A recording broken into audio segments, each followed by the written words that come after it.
একদম আব্বু এখানে বসা থাকে, নিচে এরকম বসে আব্বু প্লিজ আপনার মেয়েটাকে আমাকে দেন, প্লিজ দেন। আমার অনেক পছন্দ হয়েছে, আমি ওকে অনেক ভালো রাখবো। আমি জানি না আপনার মতো আমি ভালো রাখতে পারবো কিনা, কিন্তু আমি এতটুকু জানি আমি শিফাকে যেই ভালোবাসবো আমার মতো করে কেউ ভালোবাসবে। সানজিদা আক্তারি এবং আমার ডাক নাম হচ্ছে Shifa Chowdhury. Shifa is a very good name, কোনো সন্দেহ নাই। শিফা মানে তো আরোগ্য, it's an Arabic name, right? Okay. Shifa, বয়স বলতে কোনো সমস্যা না, আমার বয়স এখন বর্তমানে 25। এবং আপনি এসেছেন চট্টগ্রাম থেকে? হ্যাঁ, চট্টগ্রাম। শিফা, আপনার জন্ম জেলা? আমার জন্ম ঢাকাতে, আর আমার বাবার বাড়ি হচ্ছে নোয়াখালী, বাট ওখানে কখনো যাওয়া হয়নি। ঢাকাতে জন্ম, চট্টগ্রামে থাকছেন সিচুয়েশনালি, এবং আপনি হচ্ছে আপনার 25 বছরের জীবনের গল্প নিয়ে আজকে আমাদের সামনে এসেছেন। শুরু করেন। আমার বাবারা প্রায় 5-6 ভাই বোন, তাদের মধ্যে শুধুমাত্র আমার বাবাই ফাইট করে পড়াশোনা করেছে, বাকিরা কেউ এরকম পড়াশোনা করাতে চেয়েছে করেনি। ওকে। আমার দাদি অনেক আগে মারা গিয়েছিল, আমার দাদা আবার আরেকটা বিয়ে করেছিল। আমার বাবা খুব পরিবার থেকে এই বিষয়টা নিয়ে যখন খুব মনোমালিন্য হয়, নিজে ক্লাস 9-এ সে বাড়ি ছেড়ে চলে যায়, ঢাকায় চলে আসে। ওই নোয়াখালী থেকে আমার বাবার তখন ঢাকায় চলে আসা। এসে আমার বাবা একটা ট্রাভেল এজেন্সির একজন পিয়ন হিসেবে তখন জবে ঢুকে। যে মালিক ছিল তার একটা ফ্যাক্স করতে হবে, খুব ইমার্জেন্সি ছিল। তখন আমার বাবাকে বলেছিল যে সাইদ তুমি পত্রিকাটা এখান থেকে নিয়ে আসো, তুমি কি পড়াশোনা করতে পারবো? বলছে হ্যাঁ আমি পারি। বলে তুমি কি ফ্যাক্স করতে পারবে? বলে হ্যাঁ আমি পারি। তো তখন উনি অনেক আশ্চর্য হয় যে উনার অফিসে একজন পিয়ন, ও কিভাবে এত কিছু পারে। তো বলে তুমি আমাকে একটু ইংলিশ বলে শোনাও তো। তো আমার বাবা তখন অনর্গল ইংলিশ পড়ে। তখন বলে তুমি কিসে পড়ো? বলতেছে আমি 9-এ পড়ি। যখন জানে তখন দেখে যে আর্থিকভাবে আমার বাবা খুব অসচ্ছলতায় ভুগছে। তো ওই সময় আমার বাবার যে বস থাকে উনি বলে যে তুমি কি পড়বা, আমি যদি তোমার দায়িত্ব নিই? বলছে হ্যাঁ স্যার পড়বো। তো তখন ওই সময় আমার বাবাকে নটরডেম কলেজে ভর্তি করে। সিরিয়াসলি? রাইট। কত সালের গল্প? ওই সালটা আসলে আমার মানে অনেক পরে, কি মুক্তিযুদ্ধের আগে না পরের? হ্যাঁ, মুক্তিযুদ্ধে পরে। Okay fine. তখন নটরডেম কলেজের নাইট শিফট ছিল। ওকে। নাইট শিফটে আমার বাবা পড়াশোনা করতো, সারাদিন অফিস করতো, ওভাবে পড়াশোনা করতো। এইভাবে আমার বাবার যিনি বস ছিলেন, তো উনি আবার ওনার ফ্যামিলি সবাইকে নিয়ে আমেরিকায় সেটেল হয়ে যাবে, এখানে আর বিজনেসটা করবে না। তো তখন উনি বলে যে সাইদ তোমার সমস্যা নাই, আমার ভাইয়ের কাছে আমি দিয়েছি, ওনার ভাইয়েরও ট্রাভেল এজেন্সি ছিল, তুমি ওর কাছে থাইকো, দেখবা যে ওখান থেকে তুমি ভালো কিছু আমি মনে করি করতে পারবা। এবং ওকে বলা আছে তুমি যতটুকু পড়তে চাও তুমি ততটুকু পড়তে পারবা। প্রায় 1.5-2 বছর কাজ করার পরে ট্রাভেল এজেন্সির মধ্যে সবচেয়ে বড় একটা কোম্পানি হচ্ছে, ওইখানে আমার বাবার পরে জব হয় একজন জুনিয়র এক্সিকিউটিভ হিসেবে। 1.5-2 বছর থাকার পরে আমার বাবা একটা ভালো পজিশনে চলে যায়, তার নিজের একটা আলাদা একটা সার্কেল হয়, সে অনেক ভালো করতে থাকে। তো ওই সময় আমার বাবা আর কি বিয়ে করে ফেলে, এবং তারপরে আমার বাবা মায়ের বিয়ের 1 বছরের মাথায় আমি চলে আসি। তো যখন আমার ভাই হয় 2005 সালে, তখন আমার বাবার ব্যবসায় এতটা ভালো হয় যে মানে যেটা কল্পনার বাইরে। উনি এটা শুরু করে কিভাবে? বিকজ উনি তো কর্মচারী ছিল। হ্যাঁ, কর্মচারী ছিল, কিন্তু ট্রাভেল এজেন্সির ব্যবসাটা হচ্ছে এটা তো ভিসা প্রসেসিং এর ব্যাপারগুলো, সো এখানে অতটা ক্যাপিটাল লাগে না। না ওরকম ক্যাপিটাল লাগে না, বাট যেহেতু স্টুডেন্ট ভিসা এখন যেমন হচ্ছে বিভিন্ন কাউন্সেলিং হচ্ছে কোম্পানিগুলো ছিল, এগুলো তা তখন ছিল না। তখন তো মানুষ হাতে হাতে ব্যবসা করতো, একটা সার্কেল করে ফেলতো, তো একটা অ্যামাউন্ট থাকতো যে ঠিক আছে আমি স্টুডেন্ট ভিসার জন্য আমি এটা করে দিচ্ছি, আমি সব প্রসেসিং করে দিব, হলে আমাকে এটা দিতে হবে। আচ্ছা আচ্ছা। এভাবে অনেক মানে ক্যাপিটাল চলে। আপনার সঙ্গে আপনার ভাইয়ের বয়সের ডিফারেন্স কত? প্রায় 4.5 বছর। তো আস্তে আস্তে বাবা জমি টমি কেনা শুরু করলো, যতটুকু অ্যাসেট করা প্রয়োজন। তো আমার বাবা মা আবার খুব শৌখিন মানুষ, তারা খুব ঘর সাজাতে পছন্দ করে। আমার বাবা সবসময় একটা কথা বলে যে রুকে কষ্ট দেওয়া যাবে না, যেটা খেতে মন চেয়েছে মানে এটা এখনই খেতে হবে। আজকে বিরিয়ানি খেতে মন চেয়েছে তো আজকে বিরিয়ানি খাবো, কালকে পান্তা ভাত খেতে হলে কালকে পান্তা ভাত খাবো। খুবই শৌখিন মানুষ। তো তারা খুব শখ করে একটা ফ্ল্যাট বুকিং দেয়, তখনই আমার ভাই যখন হয় তখনই দেয়, এবং ওইটার কাজ আস্তে আস্তে চলতে থাকে, খুব ভালো চলতে থাকে। এবং এত ভালো যে আমি দেখেছি অনেক সময় ঘুম থেকে উঠে যে আমার বাবা সারা রাত আসেনি, হয়তো প্যাসেঞ্জার গিয়েছে, সে তার কাজের জায়গায় যথেষ্ট লয়াল ছিল এবং অনেক পরিশ্রমী একজন মানুষ ছিল, এবং অল্প সময় অনেক বেশি উপরে উঠে যাওয়ার কারণে অনেকে চোখেও পড়ে যায়। তখন সবাই চারিদিকে যে আরে সাইদের তো সেই অবস্থা হয়ে গেছে। তখন আমরা যে এলাকাটায় থাকতাম, আমার মনে আছে যে প্রতি শুক্রবার আমাদের বাসায় সকালে দরজা খোলা হতো এবং বিকেলে মাগরিবের পরে দরজা বন্ধ করা হতো। আমার বাবা কখন মসজিদে যাবে এবং কখন আমার বাবার সাথে এত এত মানুষ আসবে সবাই আমাদের বাসায় খাবে, প্রতি শুক্রবার আমাদের বাসায় খাওয়া হতো, এবং মানে কোনো লিমিট নাই। আমার বাবার অনেক বড় একটা আক্ষেপ ছিল তার মাকে সে করতে পারে নাই, ওই যে কারণে এই কাজগুলো সে করতেন। কারণ আমার দাদি হচ্ছে মারা গিয়েছে ব্লাড ক্যান্সারে। আমি স্কুলে যখন পড়াশোনা করি তো তখন দেখা যায় যে আমার বাবার একজন খুব ক্লোজ ফ্রেন্ড ছিল যিনি আসলে পড়াশোনা ওরকম করেনি, তো কিন্তু তারও ফ্যামিলির অবস্থা খুব খারাপ থাকার কারণে আমার বাবা কি করে, আমার বাবার অফিসে, তখন অলরেডি আমার বাবা মতিঝিলের শাপলা চত্বরের ওখানে 4 তলা একটা বিল্ডিং অফিস নিয়ে ফেলেছে, খুব ভালো অবস্থা। তো তখন আমার বাবার অফিসের একজন অ্যাসিস্ট্যান্ট হিসেবে আমার বাবা তার ফ্রেন্ডকে জব দেয়, এবং সে সবসময় বলতো যে আমি সাইদকে অলওয়েজ ফলো করি, আমার ভালো লাগে, ও যা করে আমি ওর মতো হতে চাই, আমার বাবার ফ্রেন্ড এটা বলতো। তো সেও দেখা যায় যে 1.5-2 বছরের মাথায় তারও লাইন হয়ে যায়, তো সেও এই ব্যবসার ঘুমোর যখন বুঝে যায় তখন সে বলে যে না আমি তোর সাথে থাকবো না, আমি আমার মতো বিজনেস করবো। 2012 সালে আমরা আমাদের ফ্ল্যাটে উঠি। ফ্ল্যাটে ওঠার কথা ছিল 2009 সালে। 3 বছর যাবত আমার মা আর বাবা তারা শৌখিনতার বসে বিভিন্ন জায়গা থেকে বিভিন্ন জিনিস কালেক্ট করে করে একটু একটু করে পুরো ফ্ল্যাট সাজিয়েছে। 12 সালে হঠাৎ করে আমার বাবা খুব ডিপ্রেশনে থাকে, প্রায় দেখতাম যে সে মানে ঠিক মতো কারোর সাথে কথা বলতো না, তার ফেস ধরে আছে, অফিস থেকে খুব মেজাজ গরম করে আসছে। তো আমার আম্মু যখন জিজ্ঞেস করে যে কি হয়েছে আমাকে বলো, তো বল না ব্যবসার ব্যাপার তুমি বুঝবা না। তা এরকম করে প্রায় 1.5-2 মাস যায়। আম্মু দেখে যে না বাবার মধ্যে অনেক চেঞ্জ আসতেছে, মানে খুব উগ্র মেজাজ হয়ে যাচ্ছে, খুব টেনশনে থাকছে, সিগারেটের উপর সিগারেট খাচ্ছে, মানে কারোর সাথে কথা বলছে না, আম্মু কিছু জিজ্ঞেস করতে আসলে ধমকের উপর ধমক দিচ্ছে।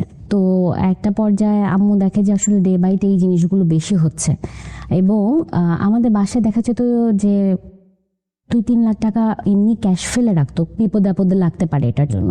তো একটা দিন এরকম হয় যে আব্বু অফিসে চলে যায়, সকালে আব্বু আম্মুকে ফোন দিয়ে বলে শিফান আম্মু তো বাসায় কত আছে 2-2.5 লাখের মতো কেন? তো আমার বাবাকে আমার মা হচ্ছে অন্ধবিশ্বাস করতো, কারণ আমার বাবা মা হচ্ছে পছন্দ করে বিয়ে করে, এবং আমার মায়ের ফ্যামিলিতেও আমার মাকে আসলে ওইভাবে তখন মেনে নেয়নি দেখে আমার মার আসলে বাবা ছাড়া আর কেউ ছিল না, এবং অসম্ভব ভালোবাসতো দুইজনকে। তাদের লাভ স্টোরি শুনে শুনে আমি বড় হয়েছি। তো তখন যেটা হয় যে আম্মু বলে কেন লাগবে, তো বলে হ্যাঁ তুমি একটু পাঠাও তো, মানে আব্বুর অ্যাসিস্ট্যান্টকে পাঠায়, তো আব্বুর জন্য টাকাটা পাঠায় দেয়। তো আম্মু নর্মালি জানে যে এরকম অনেক সময় হতো যে আব্বু টাকা চাইতো আবার এনে সেটা ফিল আপ করে রাখতো। তো অনেকদিন হয়ে যায় আব্বু আর কোনো টাকা ফিল আপ করে না। তো তখন হচ্ছে আমি পিএসসি পরীক্ষা দিয়েছি ক্লাস 5-এ। তো আম্মু তখন একদিন হঠাৎ করে বাবাকে প্রশ্ন করে যে তুমি তো টাকা দিলা না আমাকে, টাকা কোথায়? তো তখন আব্বু রেগে যায়, হ্যাঁ তুমি আমার কাছে টাকার হিসাব চাচ্ছ কেন, আমি কি টাকা না দিয়ে থাকি, দিব কয়দিন পরে দিব। তো আব্বুর কিছু অ্যাক্টিভিটিস আম্মু বুঝতে পারে যে তো সামথিং ইজ রং। তখন খোঁজ খবর নেওয়া শুরু করে। খোঁজ খবর নিতে পরে আম্মু জানতে পারে যে আমার আব্বুর যে ক্লোজ ফ্রেন্ডটা যিনি ছিলেন, তো ওনার সুবাদে তো আরো অনেক ফ্রেন্ড সার্কেল হয়েছে ব্যবসা করতে, যে ওখানে সবাই ব্যবসায়ী মানুষ। তো আব্বুকে কেউ একজন কোনো একটা বারে নিয়ে গিয়েছিল যেখানে আর কি জুয়া খেলা হয়।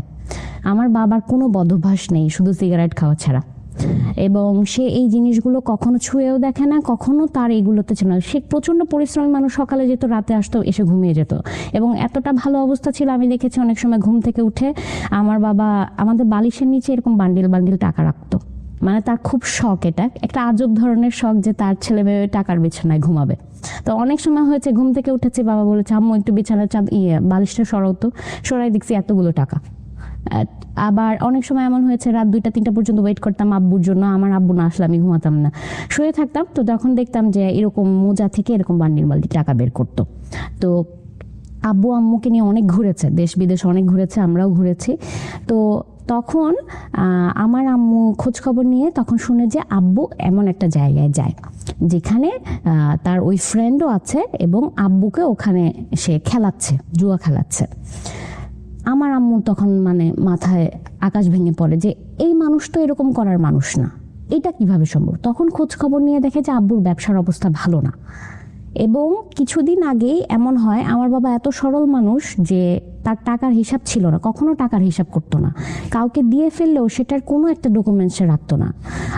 এই ব্যবসা করতে যে ওখানকারই একজন আমার বাবার থেকে বয়সে বড়, আমার বাবা তাকে মামা ডাকতো। তো উনি একদিন আমার বাবাকে হঠাৎ করে ফোন দিয়ে বলে যে ভাগনা আমার হঠাৎ করে টাকা লাগতেছে। তো বলে যে কত টাকা লাগবে? বলে 27.5 লাখ টাকা লাগবে, দিতে পারবে তুমি? সে বলছে যে মামা কালকে তো শুক্রবার, আমি বাসায় থাকবো, আপনি বাসায় এসে থেকে নিয়ে যান। তো আমাদের চোখের সামনে দেখা, কারণ এটা দেখলাম এই জন্য আমি বলতে পারছি যে তখন আমি ক্লাস 5-এই পড়ি। তো আমি দেখেছি যে উনি আমাদের বাসায় এসছে, সারাদিন থেকে আমার বাবার সাথে গল্পগুজব করেছে, এরকম ল্যাপটপের ব্যাগে পুরো 27.5 লাখ টাকা ক্যাশ আমার বাবা তার হাতে বুঝিয়ে দিয়েছে, কোনো উইথাউট এনি ডকুমেন্টস। কারণ একটা বিশ্বাস ছিল, ব্যবসায়ী মানুষ তো, বলছে যে 10 দিনের মধ্যে টাকা দিয়ে দেবো, ঠিক আছে নিয়ে যান। উনি আজও গেছে কালও গেছে। উনি যাওয়ার পরে ওনার ফোন বন্ধ। আমার বাবার তো মাথায় আকাশ ভেঙে পড়ছে যে ফোন কেন ধরে না, কোনোভাবে ওনাকে রিচ করতে পারে না, ওনার অফিসে গেলেও কোথাও নাই। পরে খোঁজ নিয়ে দেখে উনি ওনার ছেলে ফ্যামিলি সহ ইটালি চলে গেছে। তো মানে টাকা মেরে দিছে এক কথায়। অনেক অসুস্থ হয়ে পড়ে ওই সময়। আর তখন ব্যবসাতেও খুব খারাপ অবস্থাটা চলছিল। আম্মু একদিন রাতে বাবার জন্য ওয়েট করে। আমার বাবা কখনো এমন হয়নি যে রাত 12টার পরে বাইরে ছিল। তো ওই দিন বাসায় আসতে আসতে ভোর 4টা বাজে, চেহারার দিকে তাকানো যাচ্ছে না। তো বলতেছে তোমার এই অবস্থা কেন? ওই দিন আম্মু ধরবে আব্বুকে। তো ড্রয়িং রুমে বসে বলে যে তুমি কোথায় যাও আমাকে বলো তো। বলছে কোথায় যাই? আমি অফিসের কাছে ছিলাম, আমি এয়ারপোর্টে ছিলাম। বলছে না তুমি সত্যি করে বলো, তুমি বলবা না আমি বলবো। তখন আব্বু মানে বলতে চায় না। তখন আম্মু বলে যে তুমি তো এখানে যাও। বলছে না না এগুলো ভুল কথা। আম্মুকে ওই ধমক দিয়ে থামায় দেয়। আম্মু আর কোনো কথা বলে না, আম্মুকে বোঝানোর চেষ্টা করে যে আমার আব্বু এগুলো কিছু করে নাই। কিছুদিন পরে আমার আম্মুকে আব্বু বলে যে শিফার আম্মু চলো রেডি হও, আমরা মালয়েশিয়া ঘুরতে যাব। তো এরকম হতো, আমার আম্মুকে নিয়ে আব্বু ঘুরতে যেত। তো চলে যায়। তো বলে যে আগে, এবং এটা ওনার জন্য খুব টাফ কিছু ছিল না, কারণ যেহেতু উনি এজেন্সিরই কাজ করতো। মালয়েশিয়া তো বলে যে মালয়েশিয়া যাব, ওখান থেকে সিঙ্গাপুর হয়ে তারপরে আমরা ব্যাক করব। বলছে ঠিক আছে। তো আম্মু খুব খুশি যায়। যাওয়ার পরে মালয়েশিয়ার ওখানে আবার গোল্ড খুব সুন্দর হয়। এটা কি আপনি তখন বাংলাদেশে ছিলেন না বাবা মার সাথে? আমি বাংলাদেশে ছিলাম। তখন বাংলাদেশ কার কাছে? আমরা আমাদের বাসায় থাকতাম, আমাদের কাজে যেহেতু ছিল। আপনাদেরকে রেখে ওনারা রোমান্টিক ভ্রমণে চলে যেত? হ্যাঁ অনেক রোমান্টিক ছিল তারা। এবং আমার বড় ফুপির ছেলে, বড় জ্যাঠার বড় ছেলে আর আমার বড় ফুপির মেয়ে, এই তিনজনই আমাদের বাসায় থাকতো। যেহেতু আমাদের ফ্যামিলি মেম্বার আদার্স যারা ছিল তাদের ওরকম অবস্থা ভালো ছিল না। সো এই সাপোর্টটুকু আপনার বাবা সাথে একদম ছোট থেকে, আমরা হওয়ার আগে ওদেরকে নিয়ে আসছে। Okay fine. তো ওরা আমাদের বাসাতেই বড়, সো টেক কেয়ার করতে আপনাদেরকে, ওরা আমাদেরকে টেক কেয়ার করতো। তো তখন যাওয়ার পরে আম্মুর মুখ থেকেই শোনা যে আম্মু ওখানে যাওয়ার পর দ্বিতীয় দিন অনেক গোল্ড কিনে, আব্বুই কিনে দেয়। তো কিনে দেওয়ার পরে আম্মুকে হোটেলে রেখে আব্বু বলে যে তুমি থাকো, আমি একটু আসতেছি। তো মালয়েশিয়াতে একটা জায়গা আছে যেখানে আর কি বেটিং এগুলো করা হয়, এটা হচ্ছে মেঘের উপরে একটা জায়গা। তো ওখানে যায় আমার আব্বু, এবং ওখানে যায় হচ্ছে সবচেয়ে ওই রকম টাকা পয়সাওয়ালা মানুষ, যাদের মানে শুরুই হয় হচ্ছে 10 লাখ 20 লাখ থেকে শুরু। তো ওই জায়গায় আমার আব্বু যায়, তার খুব শখ সে ওখানে যেয়ে খেলবে। তো ওখানে যাওয়ার পরে সে তার ওই যে ক্লোজ ফ্রেন্ডটা থাকে তাকে হঠাৎ করে ফোন দিয়ে বলে যে 10.5 লাখ টাকা হবে তোর কাছে। আমার আব্বু কিন্তু টাকা পয়সা নিয়ে গেছে, আমার ইমার্জেন্সি লাগতেছে। তো তখন আমার আব্বুর যে ক্লোজ ফ্রেন্ড, আমার আব্বু এবং আমার আব্বুর ওই ক্লোজ ফ্রেন্ড, তারা একদম ছোটকাল থেকে একই এলাকায় থাকতো। তো তারাও ফ্রেন্ডদের মতোই। তো আমার ওই আঙ্কেল কি করে, আমার আম্মুকে ফোন দেয়, ফোন দিয়ে বলে যে খুশি সাইদ তো আমার কাছে এরকম 10.5 লাখ টাকা চাচ্ছে। পরে বলতেছে ভাই তাহলে হয়তো বা ওই ব্যবসার জন্যই চাইতেছে। বলতো তুই কই? বলে আমি তো হোটেলে। বলে তো সাইদ কই? বলে যে সাইদ তো ও তো বললো যে বাইরে, ওই টাকা নেয় নিয়ে সে ওখানে ওগুলো খেলে। তো তারপরে আমার আম্মুকে হঠাৎ করে 3 দিনের মাথায় আব্বু বলে যে শিফার আম্মু তো অনেকদিন হয়ে গেছে, তুমি বাসায় চলে যাও, তুমি মানে দেশে চলে যাও, আমি আসতেছি, আমার এখানে আরো কিছু কাজ আছে, 2-3 দিন পরে আমি আসবো। আমার আম্মুকে এটা বল। তা কখনো এরকম হয় নাই যে আমার আম্মুকে আব্বু আলাদা একা পাঠিয়ে দিচ্ছে। বলতেছে কি এমন কাজ, তা আমি থাকলে কি হয়েছে? তখন আব্বু বলে যে না এত দৌড়ঝাঁপের মধ্যে তুমি কি সারাদিন হোটেলে বসে থাকবে নাকি? এটা তো ভালো দেখায় না, তুমি যাও। তো ওই যে আমার আম্মু তখন হচ্ছে গোল্ড যখন নিতে যায়, তখন আমার আব্বু বলে কি এগুলো নেওয়ার দরকার না, এগুলো আমি নিয়ে আসবো। আমার আম্মুকে বলে। নেশা কি জিনিস?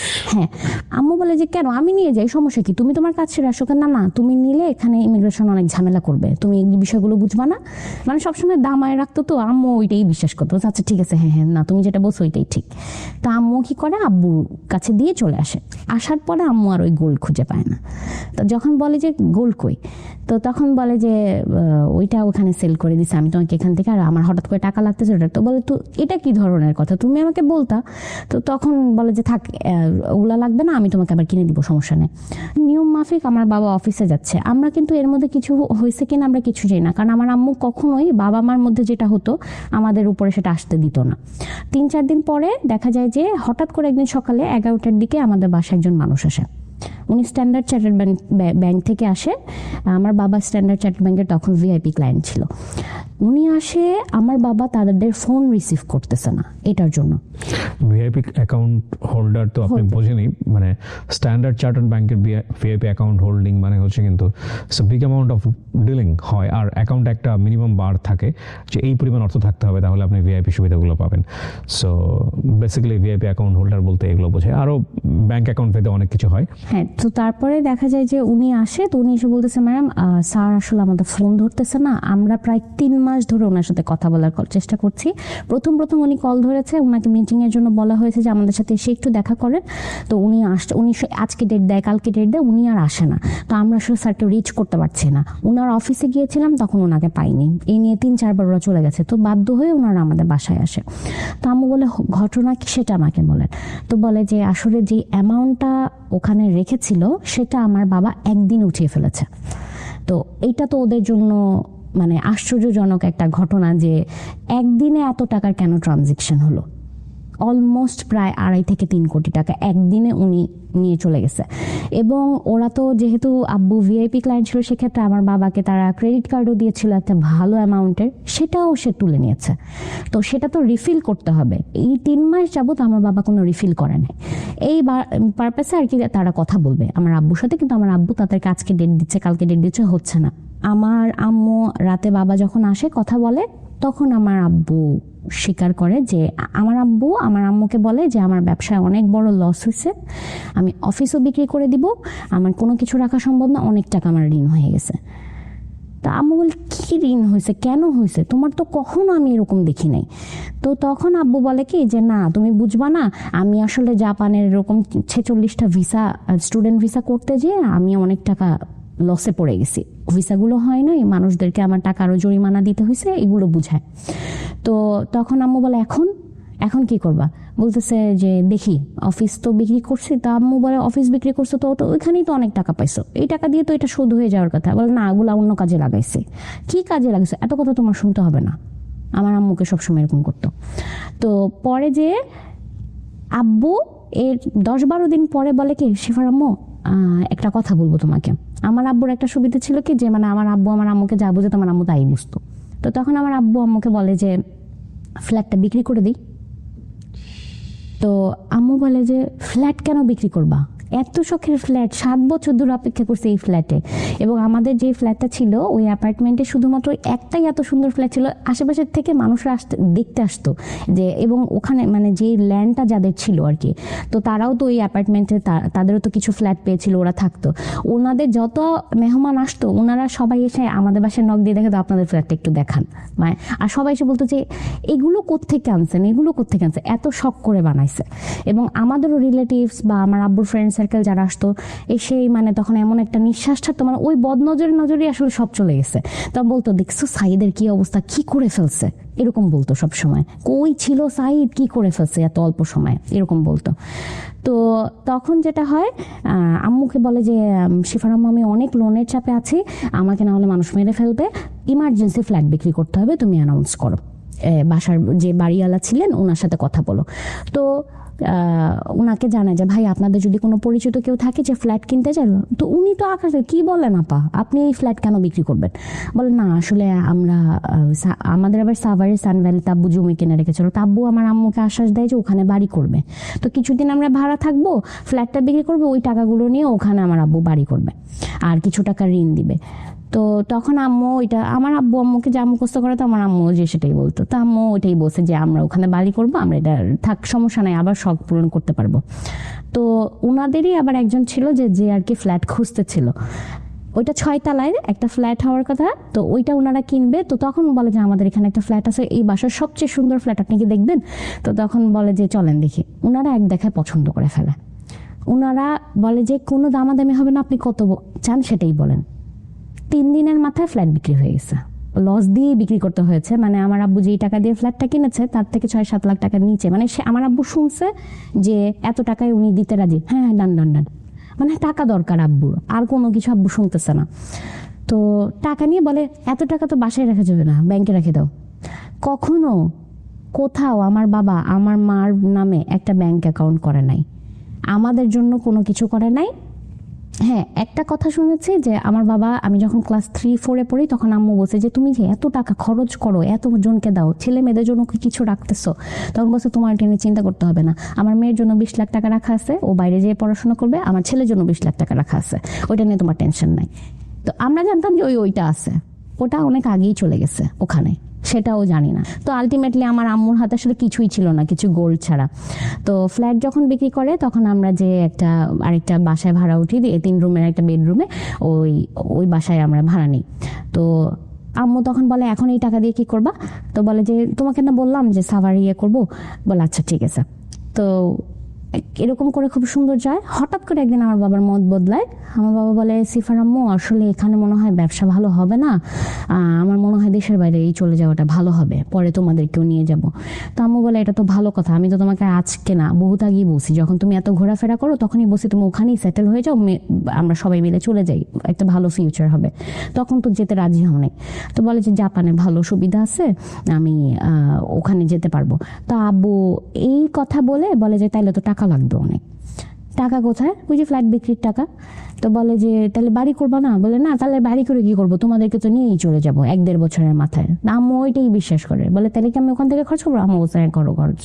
তো তখন হচ্ছে যে আব্বু বলে যে ভিসা তো হয়ে গেছে, টিকিটও কেটে ফেলছি, তাহলে সব প্যাকিং করি। 4টা লাগেজ সে প্যাকিং করছে, বাইরে যাওয়ার জন্য যা যেভাবে করা দরকার সব করছে, বাসায় ভর্তি করে বাজার করে দিছে, করে খাওয়া দাওয়া করে আমাদের থেকে বিদায় নিয়ে আম্মু তখন বলছে একবারের জন্য যেহেতু যাচ্ছ, 1.5 বছর পরে আমরা যাব বলছো, তাহলে তোমাকে একটু আমরা এয়ারপোর্টে পৌঁছাই দিয়ে এসে বলছে না লাগবে না, যাই নাই কেউ। আব্বু গেল, তারপরে 2 দিন হয়ে গেছে আব্বু আর ফোন দেয় না। তো তখন ফোন দেয় না কেন? এরপরে যখন আমরা মানে খোঁজ খবর, আমার আম্মুর তো অবস্থা খারাপ। আমার বাবার একজন ফ্রেন্ড ছিলেন যিনি জাপানে থাকে, ওনার ফুল ফ্যামিলি সহ। তো ওই আঙ্কেলকে আব্বু ফোন দিয়ে বলে কি, আম্মু তো আর জানে না যে কতক্ষণ সময় লাগে জাপানে যেতে, জানতো যে হয়তো 12-13 ঘন্টার একটা ট্রানজিট হবে। তো তাও আব্বুকে মানে আঙ্কেলকে ফোন দেয়, ফোন দিয়ে বলে কি ভাই বাংলাদেশ থেকে যদি জাপানে যেতে হয় তাহলে কতক্ষণ সময় লাগে? বলে ভাবি ট্রানজিট মিলে হয়তো 16-17 ঘন্টা এর মধ্যে পৌঁছায় যাবে। বলে কেন ভাবি? বলে আপনার ভাই তো জাপান গেছে। বলে কি বলেন, জাপান গেছে? আমাকে জানায়নি। বলে কেন গেছে, ঘুরতে নাকি থাকতে? বলছে থাকতে গেছে, ওখানে যাবে বললো আমাদেরকে নিয়ে যাবে। তো কিন্তু বলে কবে গেছে? বলে পরশুদিন গেছে, 2 দিন হয়ে গেছে এখনো আপনার ভাই ফোন দেয় নাই। কিন্তু আপনার ভাই তো এর আগে এত দেশে ঘুরছে, আমার আব্বু 7টা পাসপোর্ট, ঘুরতে শেষ করেছে, তার এই একটাই শখ সে দেশ ঘুরবে।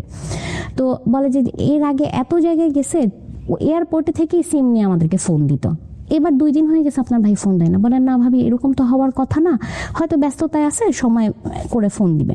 তো বলে আমি খোঁজ নিয়ে দেখতেছি। 7 দিন 8 দিন হয়ে যায়, আমার আব্বু কোনো খোঁজ নাই। আমার আম্মুর অবস্থা খারাপ, আমাদের অবস্থা খারাপ, আমার আব্বু কোথায় আমরা জানি না। এমন কোনো মানুষ নাই যার কাছ থেকে খোঁজ নিতে পারবো যে আসলে আব্বু কি আছে নাকি আব্বু নাই পৃথিবীতে, সেটাও জানতেছি না। আমার আম্মুরা 2 বোন, আমার আম্মুর বড় বোন আসে। তা আমার খালু যিনি থাকে, উনি একদিন গুলশানের ওই দিক দিয়ে যাওয়ার সময় আমার আব্বুকে মনে হয় দেখছে লাগে। আমার খালু রাস্তার এই পাশ আর এই পাশ, তা এক ঝলক দেখছে। আমার খালু এসে বলে যে আমি সাইদকে দেখছি। আম্মু এটা বিশ্বাস করেন, বলে কি বলেন আপনি এগুলো? বলে না আমি দেখছি এবং ও আমাকে দেখছে, ও আমাকে দেখার সাথে সাথে এখান থেকে সরে গেছে। এখন কথা তো মিলে না, আমরা তো জানি যে জাপান গেছে, সে এখানে কি করে তাহলে? পরে যখন আমার আম্মু বলে যে এখন কি আপনি আবার ওখানে জানতো যায়, আবার খোঁজ নেন তো। যখন খালু ওখানে যায় তখন জানতে পারি গুলশানের একটা হোটেলে আমার আব্বু মানে বাসা থেকে যেদিন বের হয়েছে তারপর থেকে আমার আব্বু গুলশানের ওই হোটেলে ওখানেই ছিল, থাকার জায়গা হিসেবে আর কি ওখানে ছিল। তো আব্বু আমার খালু যখন আমার বাবার খোঁজ নিতে যায় তখন আমার বাবা ওখানে থাকে না, একটু আগেই বের হয়ে গেছে এটা বলছে। তো ঠিক জাপানে যাওয়ার ডেট থেকে শুরু করে 17 দিনের মাথায় আমার আম্মুর নাম্বারে আরেকটা নাম্বার থেকে ফোন আসে, বাংলাদেশের একটা নাম্বার থেকে ফোন আসে, এবং ওই ফোনটা আসলে আমি তখন আবার ধরি। তো ধরে আমি বলি যে হ্যালো কে, তো বলে যে শিফা আম্মুকে দাও। তো আমার তো কণ্ঠ চেনা লাগে, আমি আব্বু, বলে হ্যাঁ আম্মুকে দাও। হ্যাঁ তুমি কই, আর এই নাম্বার কেন, বলে আম্মু আম্মুকে দাও না। তা আম্মুকে দেয়, তখন আমার আব্বু মানে এক কথায় আসামে সারেন্ডার করে যেরকম ওরকম, যে শিফার আম্মু তুমি আমাকে মাফ করে দাও, আমি সব শেষ করে ফেলছি, আমার আসারও জায়গা নাই, আমি আসলে জাপান যাইনি, আমি কি মুখ নিয়ে দেখাবো, আমি আসলে সব টাকা নষ্ট করে ফেলছি। কিসে নষ্ট করছো? তখন বলে যে আমি একজনের পাল্লায় পড়ে আমার ব্যবসা খুব খারাপ যাচ্ছিল, আমার কাছে মনে হয়েছে এত কষ্ট করে পরিশ্রম করে এত টাকা ইনকাম করি, যেই কষ্ট এটা তো 2-3 মিনিটে এত টাকাও চলে আসে, এই চিন্তা করে খালি টাকা ঢালছি। প্রথমে কিছু টাকা পাইছি, তখন এরপরে মনে হয়েছে তাইলে এখন থেকে তো এটাই ভালো, সারাদিন কাজ না করে যদি 2-3 ঘন্টা কাজ এখানে খেলাধুলা করে যদি এই অবস্থা হয়, এত লাখ লাখ টাকা ইনকাম করে তাহলে তো এখানেই টাকা ঢালা ভালো। কিন্তু এরপরে দেখি যে খালি টাকা চলে যায়, ওই টাকা উঠাইতে যে খালি টাকা ঢালছি, এটা করতে করতে আমি সব খোয়াই ফেলছি। আমি বলে তুমি কি ফ্ল্যাটের টাকা এগুলো এইখানে দিছো? এরপরে আব্বু স্বীকার করে। তো আম্মু তারপরে বলে তুমি ঠিক আছো? তো বলে যে হ্যাঁ আমি ঠিক আছি, কিন্তু আমি আজকে 3 দিন ধরে খাওয়া দাওয়া করি না, আমার কাছে টাকা নাই। আম্মু বলে যে তো তুমি বাসায় আসো। বলে আমি যদি বাসায় আসি, আমরা যে এলাকাটায় থাকতাম, আমার আব্বুর যে ক্লোজ ফ্রেন্ড, ওই যে যার কাছ থেকে 10.5 লাখ টাকা সে ঋণ নিয়ে, আমার ওটা মাথায় আসলো যে উনি আসলে প্রচার করতে চাইছে উনি দেশের বাইরে, যাতে করে ঋণ থেকে বাঁচতে পারে। রাইট। এবং ওইখানেই তখন আমরা জানতে পারি যে আমাদের এলাকায় অনেকের কাছে ঋণ নেওয়া হয়ে গেছে আমার আব্বুর। তো আব্বু বলতেছে আমি বাসায় আসতে পারবো না, আমি এখন আমাকে সবাই খুঁজতেছে, যদি আমাকে দেখে যে আমি এখানে আসি আমাকে এখানে টিকতে দিবে না। তো তখন আমি বলি তাহলে কি করব, তুমি বাসায় আসো, আগে হাজির তো হও, আমি তো তোমাকে আগে দেখি তুমি কোন অবস্থায় আছো, তোমরা কি আমার সাথে থাকতে চাও, এটা বলছে। তো আম্মু বলছে কেন, তোমার সাথে থাকবো না তো কার সাথে থাকবো, যা হবে হিসাব পরে, আগে তুমি আসো। তখন আব্বু বলে তাইলে এই এলাকায় থাকা যাবে না, আমাকে এখানে আমার একটা মান সম্মান আছে, এখানে আমাকে টিকতে দিবে না, ইমিডিয়েটলি বাসা দেখো অন্য আরেকটা এলাকায় যেখানে আমরা চলে যাব, ওখানে সহজে আমাদের খোঁজ খবর পাবে না। তো তখন যে আমার আম্মু আমার খালামুনির সাথে পরামর্শ করে ইমার্জেন্সি পুরান ঢাকার দিকে একটা বাসায় আমরা উঠি। রাতের মধ্যে আমার বাবা আসে, রাত 12টার দিকে অন্ধকার যখন হয় তখন আমার বাবা আমাদের বাসায় আসে আমাদেরকে নিয়ে। ওই দিন আমরা দেখলাম, আমার চোখের সামনে দেখা, যে অল্প কিছু ফার্নিচার নিয়ে আমরা একটা ট্রাকে করে আমরা চলে যাই। তো এর মধ্যে কিন্তু আমাদের গাড়ি বাড়ি সব চলে গেছে, এবং আমার আম্মুর হাতে কোনো ক্যাশ নাই, আম্মু শুধু কিছু গয়না ছিল। আর আমাদের বাসায় যেহেতু অনেক ফার্নিচার ছিল, এখানে একটা কথা আছে, এত ফার্নিচারও নিতে পারবো না। আমার আব্বু বলে যে আমাদের বাসায় যে পরিমাণ ফার্নিচার আছে 4 বেডরুমেও হবে না, 1 বেডরুমের বাসা নিব, কারণ আমার অবস্থা এখন ভালো না, বাকি সব বিক্রি করে আসো, হাতে কিছু ক্যাশ নিয়ে আসো। তা আম্মু বলে এগুলোও বিক্রি করে দিতে হবে? বলছে হ্যাঁ এগুলো বিক্রি করতে হবে। ফোনে বলতেছে, আব্বু তখন আসেনি, 3 দিন সময় দিছে, 3 দিনের মধ্যে সব গুছাও আমরা চলে যাব। তো তখন আম্মু বলে আশেপাশে আমাদের যারা পরিচিত থাকে যে আমাদের ফার্নিচার কিছু বিক্রি করব। আমার একজন টিচার ছিল, প্রাইভেট টিচার, আলটিমেটলি ওদের কাছে আর কি ফার্নিচারগুলো বিক্রি করে আমরা 3 দিনের মাথায় রাতে আমরা ট্রাকে করে চলে যাই। যাওয়ার পরে এমন একটা বাসায় ভাইয়া উঠি যে আসলে খুব নিম্নমানের আর কি, যে 4-5টা ফ্যামিলি একটাই বাথরুম ইউজ করবে, একটাই রান্নাঘর ইউজ করবে। আমার আব্বু ওই বাসা ঠিক করছে। তো আমরা ওই বাসায় যে উঠি, আমি আসলে তখনও বুঝতে পারতেছিলাম না এখানেই আমরা থাকবো কিনা। আমি এখানে কি থাকতে আসছি? বলছে হ্যাঁ এখানেই থাকতে আসছি, এখন থেকে এভাবেই থাকতে হবে, আমার আব্বু বলতেছে। আমি আমার আব্বু দিকে এমনি তাকাছে, আব্বু আমাকে ধমক দিচ্ছে, বলছে যখন যেরকম সেরকম থাকতে হয়। এখন আমি তো ইউজ টু না, আমি তো সবসময় দেখছি আরেক রকম, গাড়ি থেকে নামছে আমাকে এখন এই অবস্থায় এনে রাখছে, আমি তো চিল্লাচিল্লি, হ্যাঁ কেন এখানে থাকবো, এখানে ঠিকভাবে শোয়া যাচ্ছে না, ঠিকভাবে খাওয়া যাচ্ছে না, আমাদের জিনিস কই, আমার জামা কাপড় কই, আমি কি স্কুলে পড়বো না, অনেক চিল্লাচিল্লি করছে। তো তখন আম্মু আমাকে অনেক মারছে যে কথা শুনোস না, সবসময় একরকম থাকে না, সব কিছু বুঝতে হয়, আর তুমি বড় হয়েছো না। তুমি তো বড় হয়েছি দেখে এটাই মনে হয় আসলে সবচেয়ে বড় কষ্টের ব্যাপার, যে সব কিছু মেনে নিতে হবে বড় হইলে। তো বলতেছে তুমি যদি এরকম করো তাহলে ছোটটা কি করবে। তখন ক্লাস 6-এ পড়ি এবং প্রায় 7 মাস স্কুল কিছুই করি নাই। তো তখন অনেক কষ্টেই দিন কাটতেছিল এবং আমার আব্বু তখন কোনো কাজ পাচ্ছিল না, কারণ আমার আব্বু আসলে এমন মেসাকার একটা অবস্থা করে ফেলেছে যে তার বিজনেসের যে পজিশনটা ওখানে যাওয়ার মতো কোনো অবস্থা সে রাখেনি, এত ঋণ করছে। আমার বাবাকে এরপরে আমরা আমার আম্মু আর কোনো উপায় না দেখে মালয়েশিয়াতে পাঠিয়ে দেয়, ওখানে ওয়ার্ক পারমিট ভিসা আমার বাবা চলে যায়। কিন্তু আসলে আমার বাবা কখনো ফ্যামিলি ছাড়া থেকে অভ্যস্ত না, তো তার খুব কষ্ট হয় যে এই স্যালারিতে আসলে জব করতো সেটা দিয়ে তো ফ্যামিলি চলতো না, খুব কষ্ট হতো। কিন্তু এই বিষয়গুলো নিয়ে আপনার মাকে দেখতেন না? আপনার বাবার সাথে কখনো খারাপ আচরণ করে? খারাপ আচরণ করেছে আব্বু আম্মুকে, এমন আব্বুর একটা কথা ছিল, আমি খারাপ, চলে যাও তোমরা। আমার বাবা কেমন একটু গা ছাড়া ছিল তখন, তো আম্মু বলে আমি যে যাব, আমি না হলে ব্যবস্থা করে নিতে পারবো, ছেলে মেয়েগুলার কি হবে, ওরা তো বড় হচ্ছে। বলছে যে তুমি যদি রেখে যেতে চাও রেখে যেতে পারো, আমার ছেলে আমার যেভাবে মানুষ করে করবো, না হলে তুমি নিয়ে যাও। কিন্তু আমার আম্মুর আমার বাবার প্রতি একটা উইকনেস ছিল সব সময়। ওই জায়গা থেকে মানে আমার বাবা আম্মু চিন্তা করতো যে এই মানুষটা তো আমি ছাড়া কেউ নাই, আমি চলে গেলে এ কই থাকবে, তো কোথায় যাবে বলতেও পারতেছি না। এমন অনেক সময় হয়েছে যে আমি আমার আম্মুকে বলছি যে আব্বুর তো এই অভ্যাসটা চেঞ্জ হচ্ছে না, আব্বু সব শেষ করে ফেলছে, দেখো আমরা কোথা থেকে কোথায় আসছি, আমি আজকে থেকে আর বাবাই ডাকবো না। আমার এমন অনেকবার হয়েছে, আমার আম্মু ঘুরায় আমাকে থাপ্পড় মারছে 3-4 বার। এই জায়গাটা একটা বিশাল লার্নিং আছে কিন্তু, বাবা বাবাই, মা মাই, রেসপেক্টের জায়গাটা সন্তানের জায়গা থেকে এরকমই থাকা উচিত। আমার আম্মু বলেছে যে তোমার বাবার সাথে কি হয়েছে সেটা আমি বুঝবো, তুমি কেন বাবা ডাকবা না, তোমার সাথে কিছু করছে? আমি বলছি না। বলে তাহলে তুমি কেন বাবা ডাকবা না, একদম মুখ চুপ করে রাখো। তো এরকম হয়েছে, তা আমার খুব কষ্ট লাগতো। আমার আম্মু এত কান্না করতো, আমার আম্মু মানে এত অভাবের মধ্যে যাচ্ছি। এমন হয়েছে যে আমার আম্মু খাওয়া দাওয়া করে নাই, একটা ডিম রান্না করছে অর্ধেক করে আমার ভাইকে দিছে, আমাকে দিছে। তো ওই মোমেন্টগুলো মানে আমি খাবো না, চোখ দিয়ে পানি পড়বো, যে এরকম তো কখনো দেখি নাই। তো একটা নর্মাল একটা স্কুলে ভর্তি হই আমি, ওখানে আমার 7-8 শেষ হয়, জিএসসিটা কমপ্লিট করি এবং জিএসসিতে আমি গোল্ডেন জিপিএ 5 পাই। তো আমার আম্মু আবার পড়াশোনা নিয়ে খুব স্ট্রিক্ট ছিল। তো আব্বু তখন মালয়েশিয়ায়, আমার ভাই বড় হচ্ছে, ও ক্লাস 4 পড়ে, দুজনকে ভর্তি দেওয়া হয়। ক্লাস 10 পর্যন্ত আমার আম্মু প্রত্যেকটা জায়গায় আমাকে নিয়ে গেছে, নিয়ে আসছে।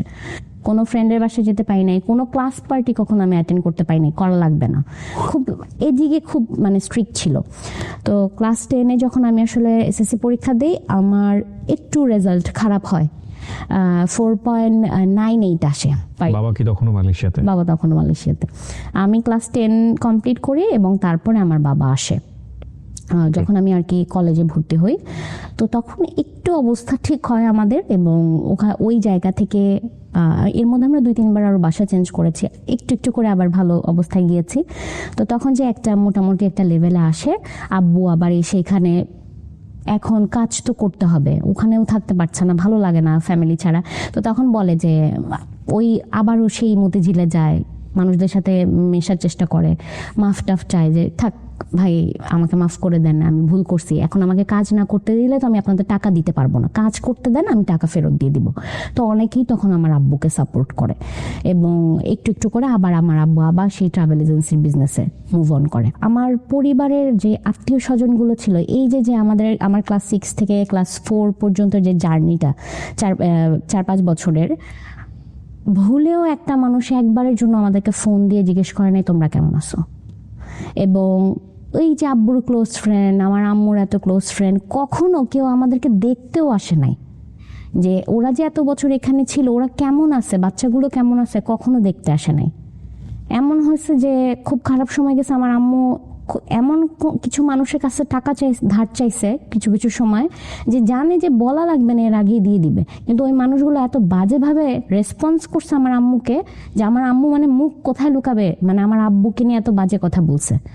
তা এরকম অনেকবার হয়েছে। তো মানুষ তখন আর কি চেনা হয়ে গেছে, যে যখন মানুষ বিপদে পড়ে কেউ সাথে থাকে না, আর যারা তখন ওই মধ্যে থাকবে তারাই তোমার প্রকৃত বন্ধু।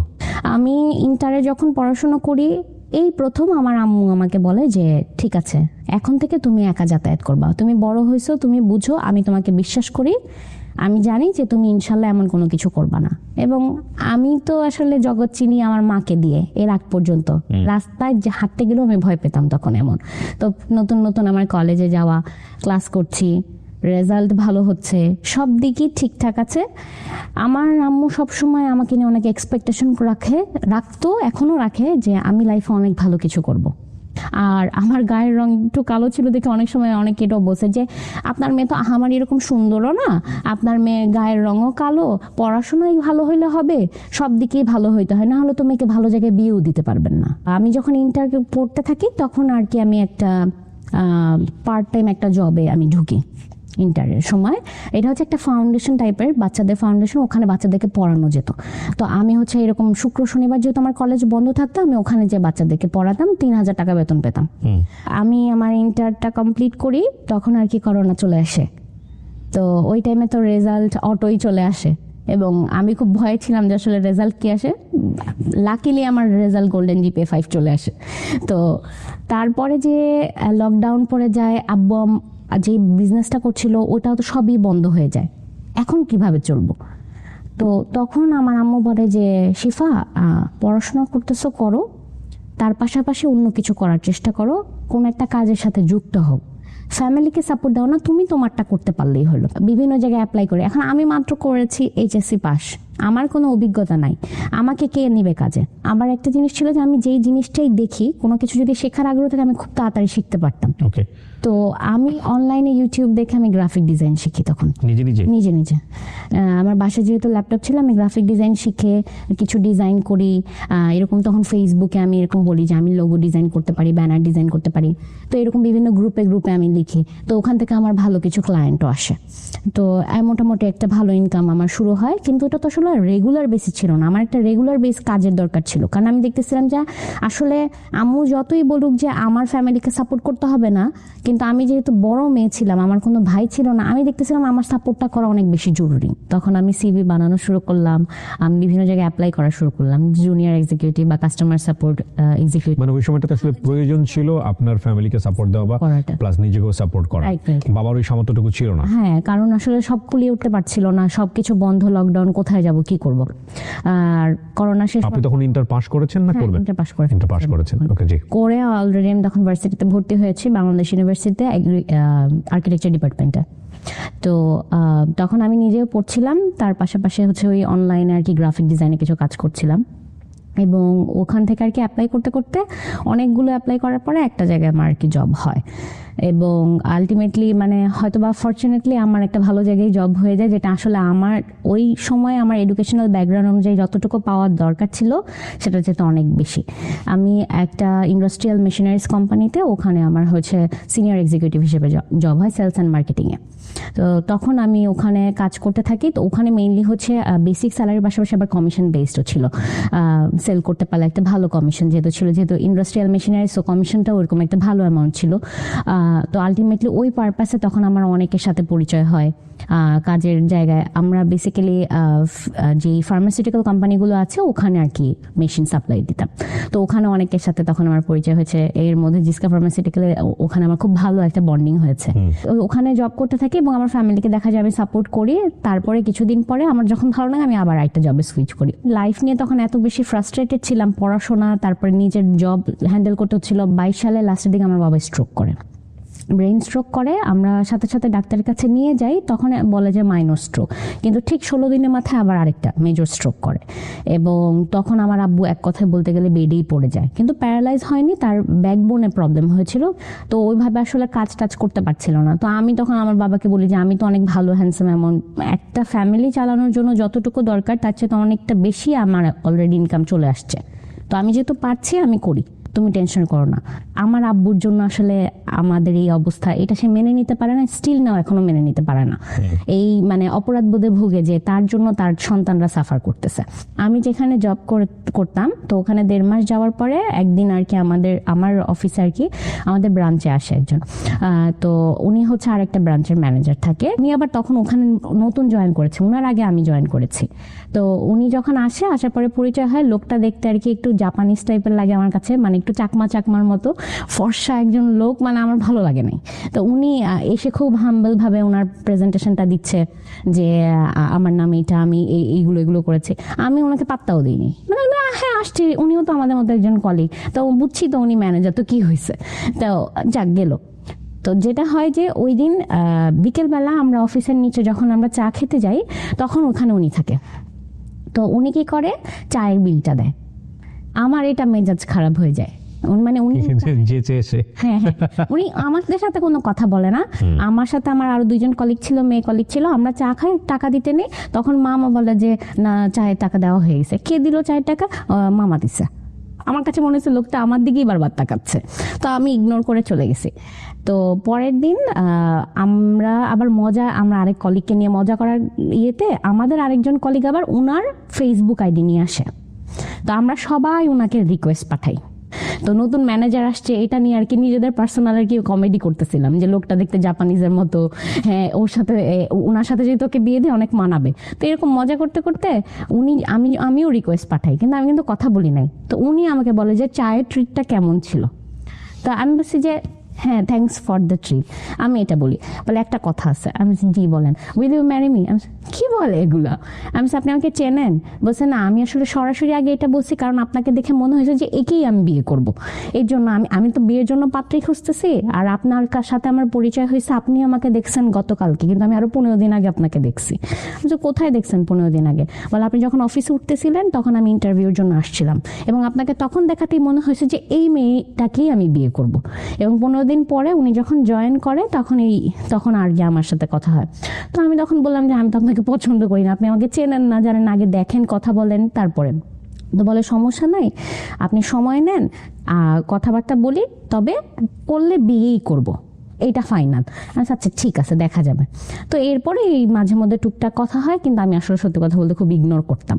আমার কেন যেন ভালো লাগতো না।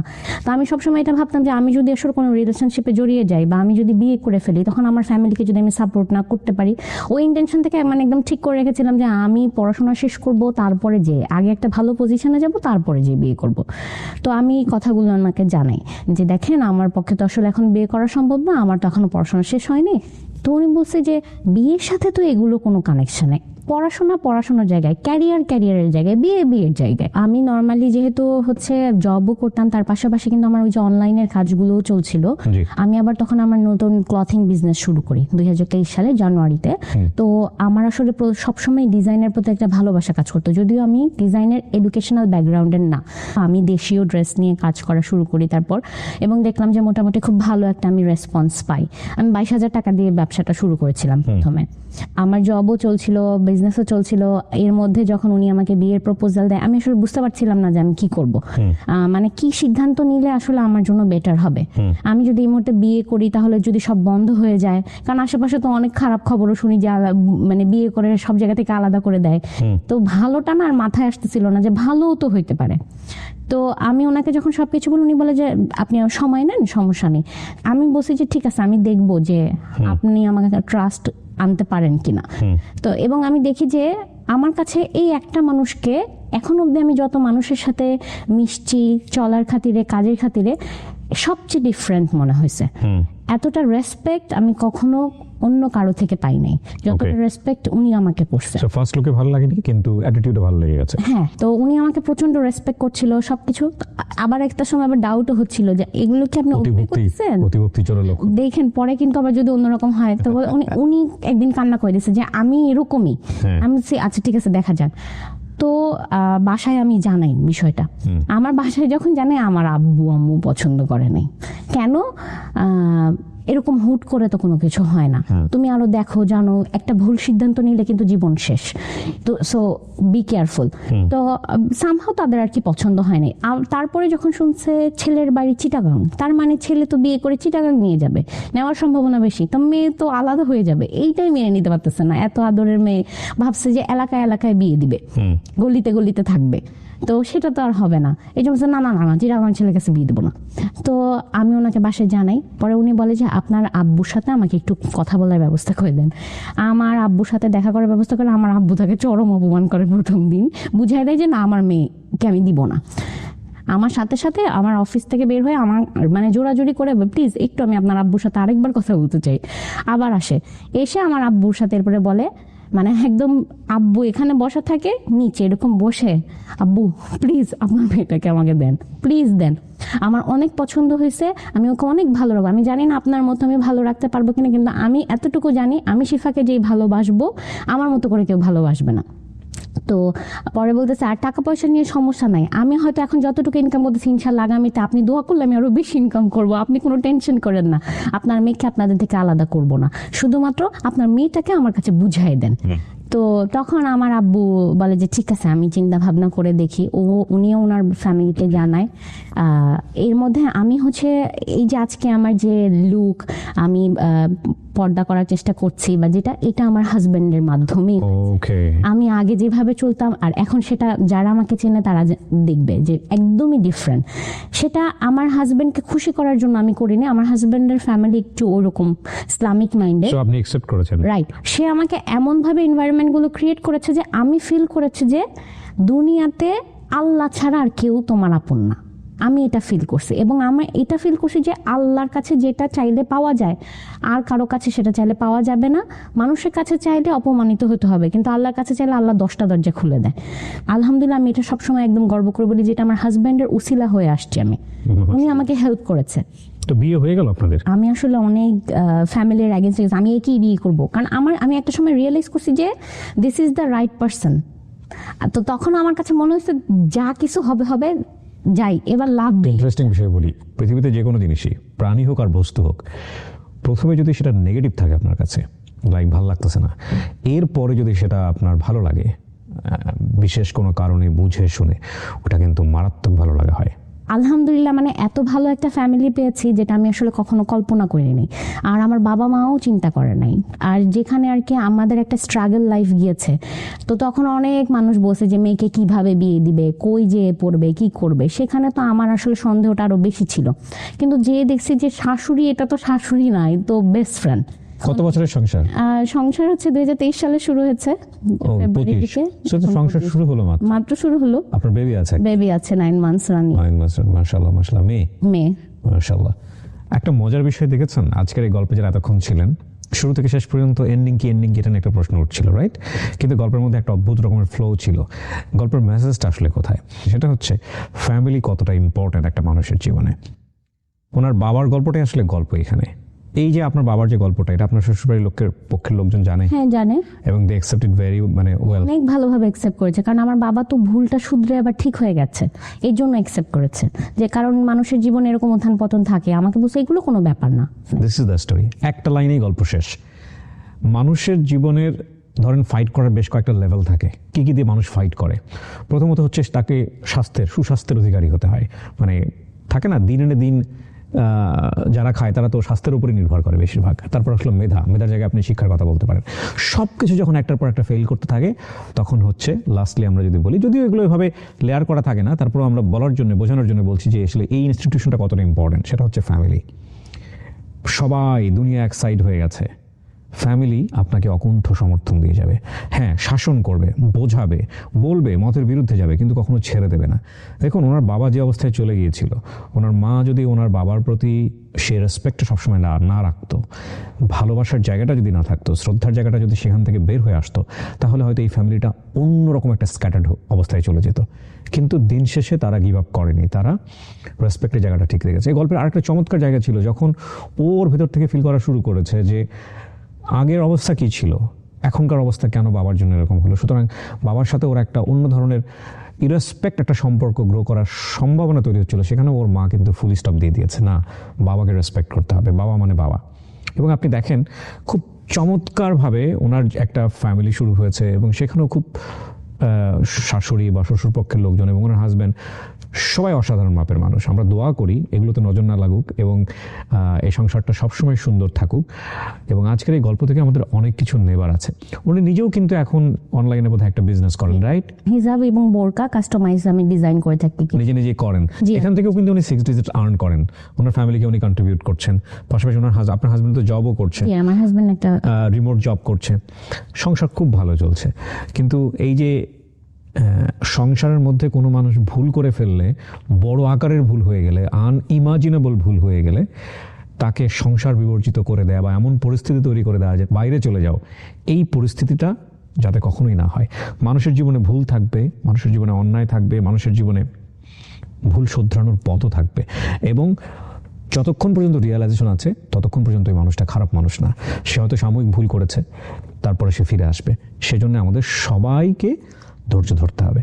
আমি আপনাকে অনেক ধন্যবাদ জানাই, আপনি চট্টগ্রাম থেকে এসে আপনি আমাদের এই প্ল্যাটফর্মে এই গল্পটা শেয়ার করলেন। আমি শুধু শেষে একটা প্রশ্ন করে আজকের স্টোরিটা শেষ করব, সেটা হচ্ছে আমাদের তো একটা গল্প শুনে একটা লার্নিং হয়েছে, আপনি কেন বললেন বা আপনার শিক্ষাটা কি আসলে এই গল্প থেকে? শিক্ষাটা হচ্ছে, আমি যেটা শিখেছি যে প্রথমে বলেছিলাম যে ফ্যামিলিতে আসলে খুব ভালো অবস্থা ছিল, তারপর হঠাৎ করে যখন পড়ে যাই, আমার মনে হয় যে পারিবারিক শিক্ষাটা অনেক ইম্পর্টেন্ট বাচ্চা লালন পালনের ক্ষেত্রে।